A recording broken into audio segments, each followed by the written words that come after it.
पवन सिंह और खेसारी लाल यादव में होने वाला है टक्कर। नमस्कार दोस्तों, मैं धनंजय कुमार इसी के बारे में आप सभी को बताने वाला हूं इस वीडियो में। तो वीडियो को लास्ट तक देखते रहें और जो लोग मेरे चैनल को भी तो सब्सक्राइब नहीं किए हैं वो लोग कर लें, क्योंकि हमारे चैनल पर भोजपुरी का हर खबर सबसे पहले आता है। तो सबसे पहले आप सभी को बताना चाहता हूँ खेसारी लाल यादव के गाने के बारे में, जिस गाने का नाम है मारतिया लाइन। इस गाने के बारे में, मारतिया लाइन इस गाने को लिखे हैं कृष्णा बेदर्जी, गाने में संगीत दिए हैं आर्या शर्मा, गाने को गाए हैं खेसारी लाल यादव और शिल्पी राज ने।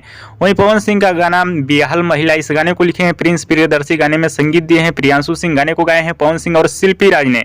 और खेसारी लाल यादव के गाने को रिलीज किया जाएगा कल सुबह 6:30 पे ग्लोबल म्यूजिक जंक्शन के यूट्यूब चैनल पे। वहीं पवन सिंह का गाना बेहाल महिला, इस गाने को रिलीज किया जाएगा कल सुबह 6:30 पे। जी हाँ दोस्तों, आज ही रिलीज होने वाला था, लेकिन किसी कारणवश गाना आज नहीं रिलीज हुआ। कल बताया जा रहा है कि इस गाने को रिलीज किया जाएगा सुबह 6:30 पे। तो दोनों गाना बहुत ही बवाल और धमाल होने वाला है, आप सभी को बहुत ज़्यादा पसंद आने वाला है। बाकी कल देखा जाएगा किस गाने पे कैसा रिस्पॉन्स मिलता है और किसका गाना लंबा समय तक धमाल मचाता है, ये तो कल पता चलेगा। जिसके गाने में दम रहेगा वो गाना लंबा समय तक चलेगा।